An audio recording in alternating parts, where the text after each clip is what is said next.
Hong Kong এর viral একটা recipe mango পেলু। যতবারে আমি বাসায় বানিয়েছি ততবারে আমার হাজবেন্ড এবং ছেলে মেয়ে এই ম্যাঙ্গো পেলুর প্রেমে পড়ে গেছে। হ্যালো এভরিওয়ান, আসসালামু আলাইকুম। যে যেখান থেকে ভিডিওটি দেখছেন নিশ্চয়ই সবাই ভালো আছেন। আমি ভালো আছি আলহামদুলিল্লাহ। আপনারাও দেখতে থাকুন। আর বাজার থেকে আম এখনো শেষ হয়ে যায়নি, একবার হলেও আপনারা বাসাতে বানিয়ে খাওয়ার জন্য ট্রাই করবেন।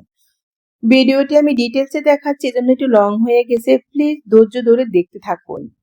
আমি এখানে একটা মিষ্টি মাঝারি সাইজের আম নিয়ে নিয়েছি। আমটা যেহেতু মিষ্টি হয় সেদিকে খেয়াল রাখবেন। একটা অংশ আমি কিউব করে কেটে নিয়েছি, অন্য অংশ এভাবে স্লাইস করে নিয়েছি। কিউব করা সেই আমগুলো ব্লেন্ডারে ব্লেন্ড করে একটা আমের পিউর তৈরি করে নিয়েছি। এখন আমি একটা ব্যাটার তৈরি করব। 2টা ডিম, পরিমাণ মতো চিনি, পরিমাণ মতো লবণ দিয়ে একটা হ্যান্ড উইচের সাহায্যে বিট করে নিব। বিট করা হয়ে গেলে তার ভিতরে দিয়ে দিব 1 টেবিল চামচ পরিমাণে বাটার। অবশ্যই আপনারা বাটারটা দেওয়ার চেষ্টা করবেন, তখন খেতে অনেক টেস্টি হবে।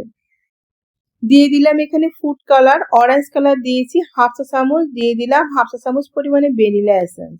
কালারটা অবশ্যই দিবেন, তখন এই ম্যাঙ্গো পিলুর কালারটা খুবই সুন্দর আসবে আর ডিমের গন্ধ চলে যাবে যদি আপনি ভ্যানিলা এসেন্সটা ব্যবহার করেন।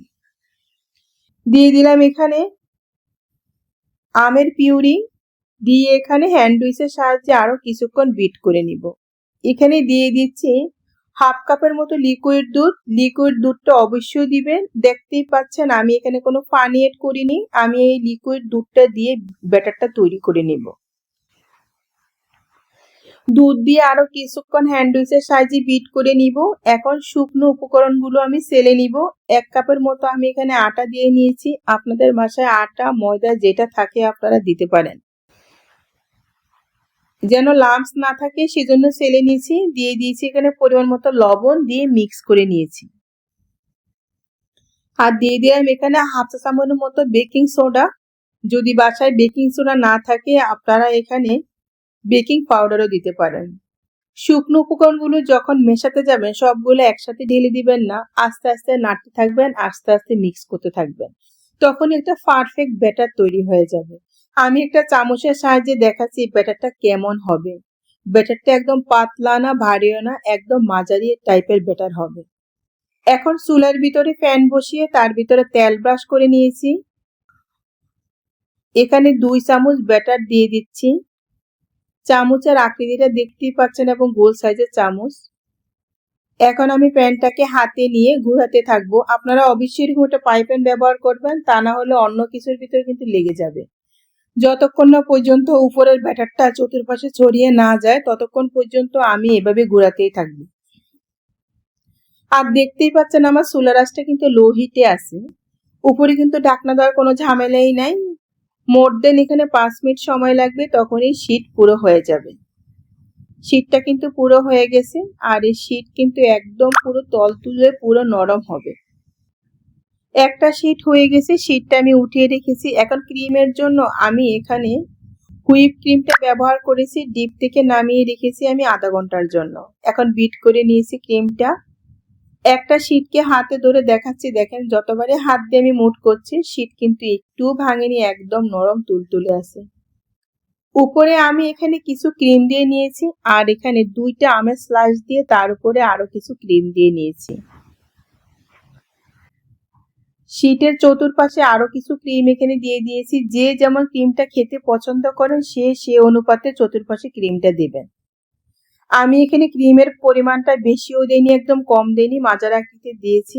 এখন দেখেন একটা বালির যেভাবে দেখা যায় ঠিক সেভাবে আমি ভাঁজ দিয়ে নিব। দেখেই বুঝতে পারছেন কিভাবে ভাঁজ দিয়ে নিচ্ছি।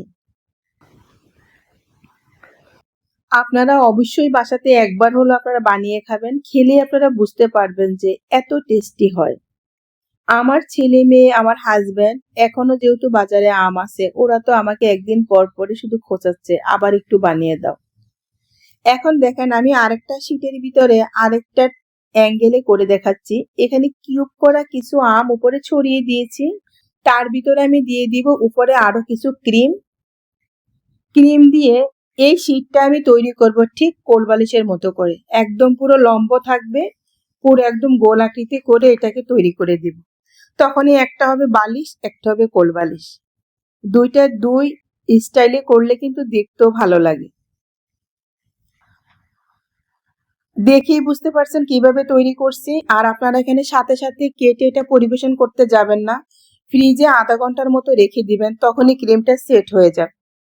ফ্রিজে আধা ঘন্টার মতো রেখে দিয়ে আমি বাইর করে নিয়ে একটা কেটে দেখাচ্ছি। দেখতেই পাচ্ছেন কি সুন্দর হয়েছে ভিতরে।